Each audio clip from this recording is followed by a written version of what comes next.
Assalamualaikum warahmatullahi wabarakatuh. Om Swastiastu, Namo Buddhaya, salam kebajikan, salam sejahtera bagi kita semua. Perkenalkan, nama saya Dia Aninditya dengan NIM 21M10068 dari Prodi Ilmu Komunikasi Universitas Katolik Sugia Pranoto Semarang, angkatan 2021. Izinkan saya menyampaikan sedikit pendapat saya tentang pandemi COVID-19 yang sudah terjadi selama hampir 2 tahun belakangan ini sebagai tugas UTS dengan mata kuliah Public Speaking. Sebelumnya, apa sih yang dimaksud dengan pandemi?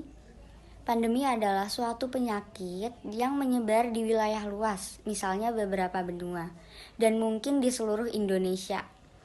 Orang yang terjangkit penyakit ini sulit untuk dikendalikan jumlahnya.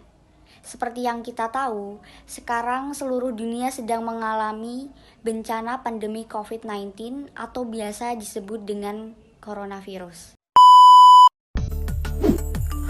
Indonesia mencatatkan diri sebagai negara dengan penambahan kasus COVID-19 tertinggi di dunia per kemarin Selasa 14 Juli 2021. Dari data Satuan Tugas Penanganan COVID-19 terdapat penambahan sebanyak 47.899 kasus di Indonesia.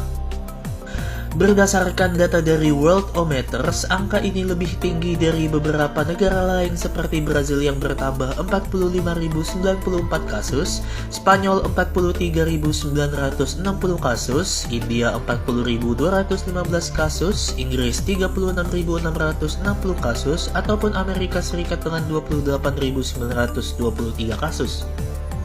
Sehari sebelumnya, Indonesia juga tercatat sebagai negara dengan penambahan kasus tertinggi saat jumlah kasusnya menembus 40.427 kasus.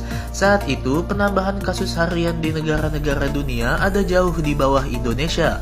Pandemi berlangsung, banyak sekali aktivitas sehari-hari yang harus berubah. Seperti melakukan pekerjaan dari rumah, pembatasan mobilitas masyarakat, dan bahkan fasilitas-fasilitas umum pun ditutup. Walaupun begitu, kita sebagai masyarakat harus menaati dan melakukan peraturan-peraturan dari pemerintah. Nah, di era pandemi seperti ini tentu saja menimbulkan kebiasaan-kebiasaan baru, juga dampak bagi masyarakat, baik dampak negatif maupun dampak positif. Kebiasaan-kebiasaan baru tersebut antara lain kita harus tetap memakai masker saat keluar rumah. Meskipun pengap, tetapi kita harus tetap menjalankannya demi menjaga keselamatan diri dan juga keselamatan orang-orang di sekitar kita.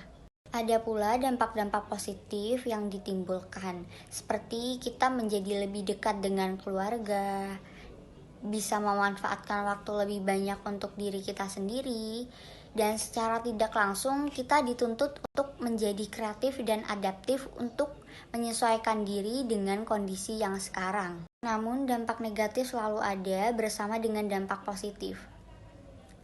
Di antaranya adalah perekonomian di Indonesia yang kian menurun dan cenderung tidak stabil dikarenakan terjadinya bencana COVID-19 ini. Para nakes yang kewalahan menangani pasien yang terus bertambah, rakyat-rakyat kecil yang terus menjerit karena terhimpit perekonomian yang sulit, dan belum lagi masyarakat elit yang mempersulit keadaan dan masih banyak lagi dampaknya. Media Prancis itu juga mengabarkan bagaimana rumah sakit di Indonesia kewalahan dengan kasus infeksi COVID-19. Ini menjadikan Indonesia sebagai satu negara yang paling terdampak di Asia.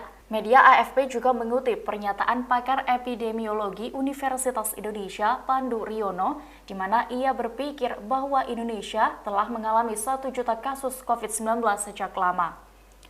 Sedikit berbeda dengan AFP, media Australia, ABC, menyorot bagaimana pendapat warga Indonesia tentang Sebagai generasi muda, sudah seharusnya kita ikut membantu menjalankan program pemerintah dalam menangani COVID-19 ini.